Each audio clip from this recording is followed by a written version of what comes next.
네, 증시대담입니다. 오늘은 가상화폐 그리고 연결해서 국내 주식 투자 전략까지 챙겨보겠습니다. 보이시는 그림은 잘 아시는 가상화폐 거래소이죠. 업비트에서 제시하는 지수. 우리나라로 따지면 뭐 국내 증시에서는 코스피 지수하고 비슷하겠네요. 지수와 그 안에서의 가상화폐의 비중이라고 보시면 됩니다.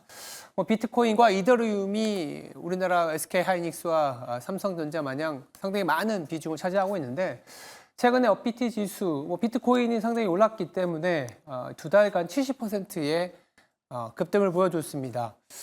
그 기간에 코스피는 어제 상승으로 겨우 플러스를 좀 돌아선 상황입니다. 1, 2%의 수익률인데 사실 이렇게 수익이 잘 나는 시장이 있다라는 거는 자금이 움직일 수밖에 없죠. 마냥 계속 우리 증시가 왜 힘드냐라고 얘기할 것이 아니라 이렇게 수익이 나는 쪽으로 자금은 움직이게 돼 있습니다. 이런 시장이 계속 될지, 그리고 최근에 글로벌 모멘텀이 미국에서 계속 나오고 있지 않습니까? 미국 내외에 있는 어떤 암호화폐 규제와 관련된 어떤 거래소의 이사장이 또 퇴임을 했다, 이런 얘기도 나오고 있고요. 더불어서 이제 머스크의 활동까지 더해지면서 암호화폐에 대한 모멘텀이 그 없이 높아지고 있습니다. 반면에 또 이 암호화폐와 관련된 탐욕 공포 지수라는 게 있는데 이 부분은 또 너무 급등을 하다 보니까 이제는 조금 차익 실현이라든지 변동성이 나타날 구간이 아니냐라는 어떤 우려 섞인 시각도 있습니다. 그래서 증시 대담에서는요, 최근에 정책 모멘텀 유입되고 있지만 과열 논란이 일고 있는 코인, 그리고 이런 코인 시장까지 돈이 들어오는데 국내 시장에는 여전히 유동성이 마르고 있다. 다만 외국인이 주목하는 업종은 무엇인지 자세히 챙겨보도록 하겠습니다. 증시 대담 지금 바로 시작하겠습니다.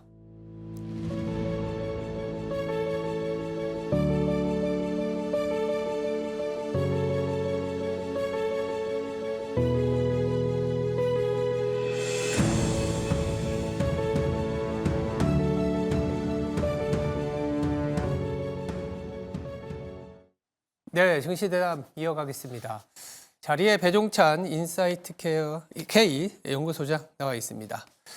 안녕하세요. 안녕하십니까. 네, 제가 코인 얘기를 했는데 간밤에 조금은 조정이 나왔습니다만 여전히 열기가 뜨겁습니다. 네. 이 어떻게 봐야 될까요? 주식 시장에 대한 평가마저 비트코인과 연결된 것만 좀 최근에 움직이고 있는데 암호화폐와 관련된 이런 모습 계속 연출될까요? 그러니까요. 이제 우리가 이제 더 이상 이 코인을 그냥 둘 수가 없는 것이 패러다임 자체가 바뀌고 있는 것 같아요. 많이 바뀌었죠. 그러니까 우리 매일경제 TV에서도 비트코인, 코인, 이더리움, 가상자산 뉴스를 보내드리긴 했지만 이게 주제를 잡아서 다룰 정도는 아니었거든요. 맞아요. 근데 이제는 좀 머니 무브 자체가 변한 것 아니냐. 이 점을 놓쳐서는 안 될 것 같다. 왜 그러냐면 우리가 기업의 가치를 평가할 때 진행자께서도 앵커께서도 전문가시니까 우리가 수급이라든지 기업의 실적이라든지 기술이라든지 그래서 삼성전자가 계속 이야기했던 것이 초기술 격차였거든요. 근데 이제 한 가지 다들 소개를 해드릴 수밖에 없는 게 앞서도 이제 우리 방송에서 소개해드렸지만 마이크로 스트래티지입니다. 네. 이게 이제 이번 마이클 세일러 회장이 이 회사가 뭐 하는 회사냐 보니까 말 그대로 기업용 소프트웨어를 만들어내는 회사입니다. 기업용 소프트웨어를 하는 이 IT 회사죠. 네. 그러면 기업용 소프트웨어가 너무 많이 팔렸나 보다. 그러면은 OS 오퍼레이션 시스템 자체를 잘 만들어서 이제 미래에는 정말 최고의 기업으로 등극하는구나. 이런 평가가 아니에요. 코인을 많이 들고 있어요. 코인을 많이 가지고 그래서 또 비트코인을. 맞아요. 그러니까 그러다 보니까 주가가 오르는 겁니다. 그러니까 우리가 이런 평가를 한 적이 없지 않습니까? 그러니까 뉴노멀이라는 것은 기준이 없는 게 이제 기준이 돼 버렸어요. 그러니까 우리가 언제 이런 기업에 대한 가치 평가를 이렇게 한 적은 잘 없지 않습니까? 그래서 기업에 대한 현장 방문을 하더라도 현장이 어떤지. 근데 이거는 비트코인을 많이 가지고 있어. 이 기업은 앞으로 코인이 계속 성장세를 보이면은 잘 될 수밖에 없어. 그러니까 주가가 올라가는 겁니다. 그러니까 33만 개 이상의 비트코인을 가지고 있거든요. 마이크로 스트래티지가 기업의 이 법인 명의로. 그러면은 지금 주가가 지난해 말 기준으로 할 때 63달러였는데 올해만 400달러가 넘어요. 600% 이상 올라갔는데 그 이유가 다른 이유 하나도 없습니다. 비트코인을 가장 많이, 전 세계에서 가장 많이 가지고 있는 기업이 이 회사예요. 그러니까 비트코인으로 하루에 5억 달러, 하루에 7천억 이상을 벌고 있는 겁니다. 하루에. 그러니까 일을 해서 제품을 생산해서 서비스 용역으로 기업의 가치와 영업이익이 나오는 것이 아니라 비트코인을 가지고 있다는 이유거든요. 그러니까 진행자께서도 아니면 우리 방송 보시는 전문가나 일반인들께서도 어리둥절하실 거예요. 개인 투자자분들도. 그런데 현실이에요. 이게. 현실이라서 지금 이런 상황이 벌어지고 있다라는 말씀을 드릴 수밖에 없고, 그러니까 이제 앞으로 이 기업이 가령 우리가 생각하는 일반적인 평가 가치 외에, 기준 외에 이 회사가 다량의 코인을 가지고 있다. 또는 어떤 가상자산으로 비축된 것이 있다. 이러면은 평가가 달라져요. 그러니까 그렇죠. 일종의 우리가 이제 뭐 투자자분들이 쉽게 생각할 수 있는 거는 달러화를 많이 갖고 있는 기업들, 우리가 왜 외환 위기 때를 생각하시면 달러화를 많이 갖고 있으면은 그 기업은 탄탄한 기업이었지 않습니까? 그러니까요. 금을 갖고, 왜 중앙은행들이 금을 왜 갖고 있습니까? 금을 갖고 있으면 중국도 그렇고 예전에 러시아도 그렇고 뭔가 위기가 왔을 때 그렇죠. 안전자산이죠. 리저브로서 대표적인 것이 비트코인도 그렇게 갖고 가는 그런 기업들도 많고 그렇습니다. 있다. 앵커 말씀대로 우리가 2차 대전 때 독일에 밀려서 프랑스의 망명정부가 영국으로 넘어갈 때 마지막까지 챙겨서 가져간 게 금입니다. 그렇죠. 왜냐하면 다시 복귀가 됐을 때 금본위로 다시 경제를 살릴 수 있는 기축 어떤 자산이 될 수 있는 것이 금이거든요. 그렇죠. 근데 이제는 그게 비트코인이 되고 있다. 그게 이제 자산으로서의 가치 평가가 뭐 이미 시작이 됐고, 그리고 그 신뢰도가 높아지고 있는 상황입니다. 이런 상황에서 또 미국에서 계속 사실은 이 코인 시장이 원래도 핫했지만 최근 한 2달 동안 핫했던 이유는 당연히 미국의 트럼프 대통령 당선인이 되면서부터 여러 가지 이제 암호화폐, 가상화폐 시장에 이제 소위 말해서 뭐 물이 들어오고 있습니다. 특히나 이제 규제 쪽에서 여러 가지 완화가 되고 있는데 코인 저격수였던 겐슬러가 사임을 하면서 이제 코인 앞에 허들은 없다. 그렇지만 또 허들이 없진 않겠습니다만 분위기가 나쁘진 않아요. 그러니까 제가 분석해 드릴 수 있는 게 뭐냐면 앞으로의 환경이 코인과 가상자산에 유리하냐 불리냐. 저는 유리하다고. 유리하게 나간다. 그리고 유리할 수밖에 없는 구조다. 첫 번째는 뭐냐면 계속 딴지를 걸어왔던 게리 겐슬러가 지금 사임을 했어요. 맞아요. 트럼프 압박이죠. 맞아요. 그러니까 그동안 계속해서 특히 이제 리플이라고 하는 코인과 소송전이 붙었던 그 리플은 증권이야, 가상자산 아니야. 이런 식으로 한번 이른바 우리가 방송에서 쓸 수 있는 표현인지 모르겠지만 먹였던 것이 게리 겐슬러였는데 그런 부분들이 이제 사임하게 되니까 이른바 알트코인, 비트코인 외에 알트코인 자체가 계속해서 상승을 할 수밖에 없는 그런 이제 또 환경이 만들어지거든요. 네. 또 하나 깜짝 놀랄 일 여러분들 뭐냐면 지금 트럼프 당선인의 이 총회가 일란 머스크가 있는데 네. 일론이라고 발음 안 합니다. 트럼프 당선인 일란이라고 합니다. 일란이. 일란 머스크가 정보효율부 수장이지 않습니까? 정보효율부의 영문약자를 아십니까? 정보효율부의 영문약자가 도지입니다. DOG. Department of Government Efficiency, 도지예요. 의도적입니다. 그러니까 띄우겠다 이것이거든요. 그다음에 트럼프 당선인이 왜 변했냐면 일기 때만 해도 no, 암호화폐 no 이랬단 말이에요. 근데 집권이 이기 때 왜 그러냐? 본인이 생각을 해보니까 자칫 미국이 이걸 전략 자산화 안 하면 중국과 러시아가 주도를 해버리거든요. 그럼 오히려 그거는 굉장히 아시다시피 얼마 전에도 북한이 암호화폐를 일부 탈취했다, 해킹해서 이런 이야기가 나오셨는데 불법적으로 굉장히 유통되면 이건 미국으로서는 상당한 타격을 입을 수도 있습니다. 달러 자산에도. 그러다 보니까 오히려 미국이 그럼 주도할게. 이런 상황이 되어버리는 겁니다. 그러다 보니까 트럼프 가문에서도 코인을 발행하는 상황이고 그다음에 또 하나 중요한 게 이 막내 아들. 네. 무려 키가 2m 6cm나 되는 NYU를 다니는 레온입니다. 이 레온이 관심이 많아요. 그러다 보니까 지난 대선 때도 아버지인 트럼프를 게임 스트리머에게 연결시켜가지고 주기도 합니다. 그 방송에 출연하면서 매너스피어라고 하는 20, 30대 남성을 잡는데 결정적으로 도움이 됐거든요. 20, 30대 미국 남성들이 큰 관심을 가지고 있는 것이 코인입니다. 우리하고 비슷해요. 그러니까 이제 일란 머스크가 굉장히 부각되는 이유도 그 이유라면 이런 환경 속에서는 더군다나 게리 겐슬러까지 물러나는데 그 자리에다가 SEC 정권위원회의 위원장 자리에 가상자산 전문가를 자리에 앉힐까 뭐 이런 얘기도 나옵니다. 그러다 보니까 앞으로 이 환경 자체는 계속 우호적일 수밖에 없을 것으로 보인다라는 것이죠. 네. 그렇죠. 저도 개인적으로 생각하기에 집권 1기 때 트럼프 그때 당시 후보 대통령이었죠. 예. 대통령이 이제 가상화폐에 대한 좀 부정적인 입장이었던 거는 뭐 16, 17년대 우리 또 그때는 약간 투기 자산 막 이렇게 봤지 않습니까? 맞습니다. 근데 지금은요 오히려 이제 중국이 보유하고 있는 비트코인이나 유동성이 이제 미국으로 오는 하나의 이 부의 이동으로서의 비트코인도 머니무브죠. 네. 미국으로 오고 있는. 그러니까 트럼프 입장에서는 이 실물의 공장도 미국으로 와야 되지만 이 화폐, 무형의 자산도 미국으로 와야 된다라는 측면에서 아마도 이 암호화폐에 좀 긍정적인 시각의 변화가 있지 않았나라는 생각을 하고 있는데 그렇습니다. 이러다 보니까 유동성이 워낙 물들어 맞습니다. 오다 보니까 급등을 했어요. 예.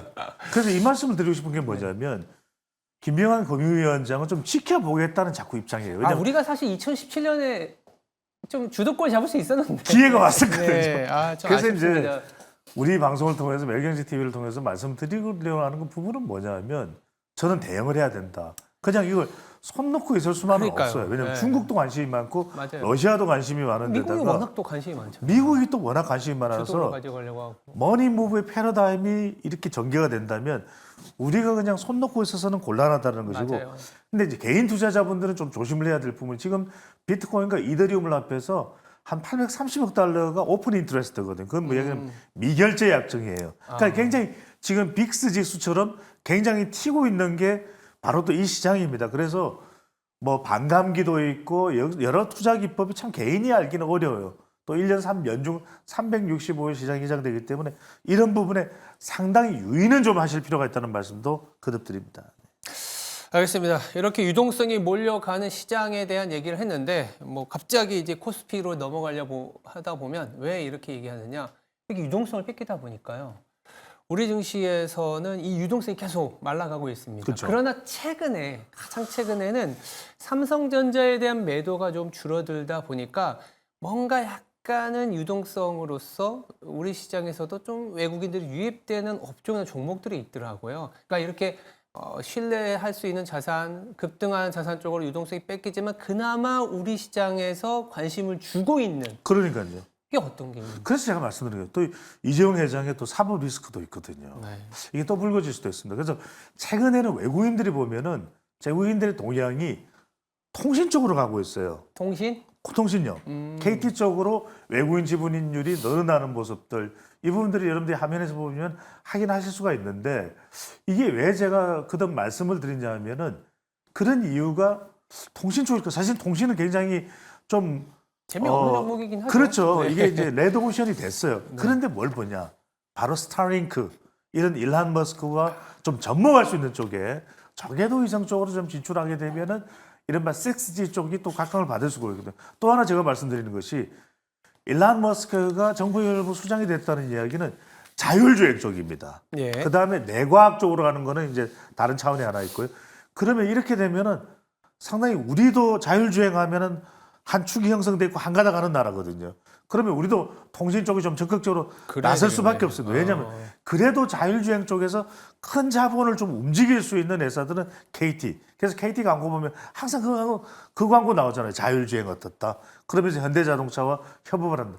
그래서 여기 여러분들 주목을 좀 하셔야 돼요.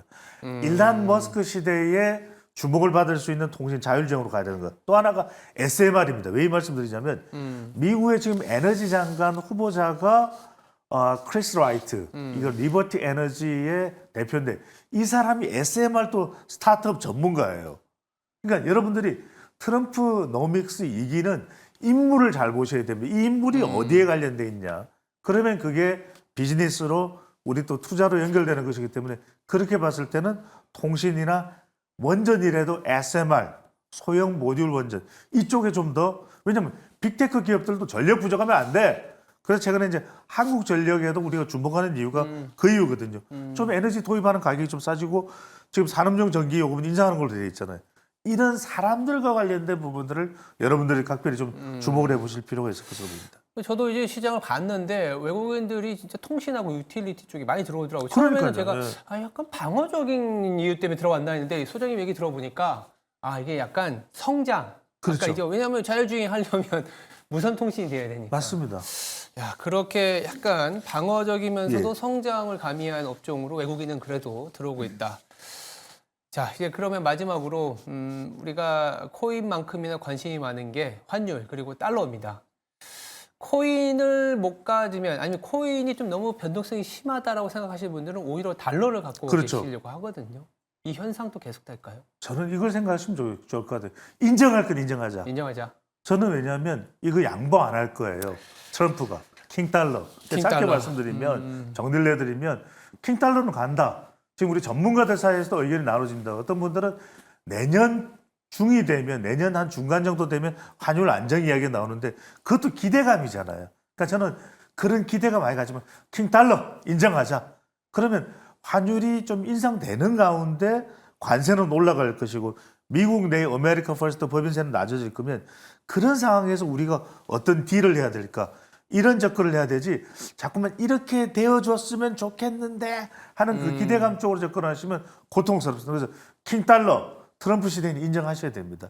그다음에 우리가 어떤 식으로 대응할 수 있냐 이른바 달러 자산을 많이 받을 수 있는 그런 수출 종목들이 있거든요. 화장품, 식품 이런 쪽에 좀 주목을 해보셔도 좋을 것 같습니다.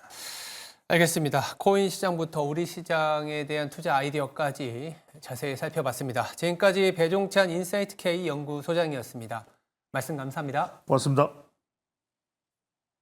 네, 앵커 브리핑을 시작하겠습니다. 간밤에 미증시는 3대 지수 또 모두 강세를 보였습니다. 금리가 안정을 되었기 때문인데요. 러셀 2000 중소형주는 또 역사적인 신고가를 기록했습니다. 참 부럽습니다. 이렇게 금리가 안정을 찾은 이유는 베센트 신임 재무장관 지명이 있었습니다. 단기 금리가 빠르게 내려오면서 다시 금리 차는 재역전된 상황인데 유가 하락까지 맞물리면서 금리가 빠르게 하락을 했습니다. 이 신임 재무장관 같은 경우에는 재정 긴축 등 건전성을 높이는 쪽에 주안점을 둔 그런 캐릭터이기 때문에 정부발 인플레이션이 그렇게 심하지 않을 수 있다. 이런 얘기가 나오면서 금리가 안정을 찾았습니다. 더불어서 화석 연료를 하루 300만 배럴 추가하겠다. 이런 얘기가 나오다 보니까 유가도 하락을 했습니다. 물론 중동발 리스크도 잠잠해진 영향인데요. 이 전체적인 분위기로 금리가 안정을 찾으면서 간밤에 미증시는 강세를 보였습니다. 최근에 미 증시 쪽으로의 자산이 상당히 유입이 되고 있습니다. 저희들이 증시 대담에서도 말씀을 드렸지만 돈이 가는 이유는 거기에 기회가 있다라고 보고 있기 때문입니다. 금이라든지 달러 그리고 미국 주식, 국내 투자자뿐만이 아니라 글로벌 투자자들이 모두 관심을 갖는 이유는 기회와 수익이 있다라고 보고 있기 때문인데요.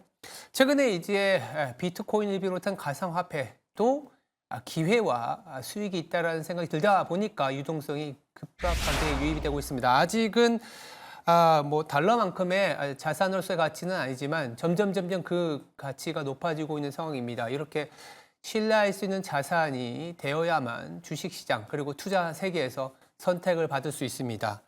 그렇다면 국내 증시에서는 어떤 자산에 대한 기준을 세워야 될까요?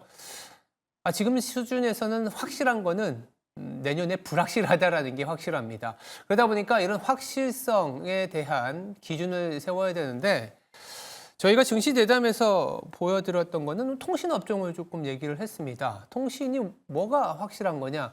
불확실성이 높은 시대에 대안이 될 수 있다는 거죠. 배당도 있지만 머스크 주도의 어떤 우주 산업에서의 통신업의 기대치도 높아지고 있다는 점. 그래서 외국인이 선택하는 거 아닌가.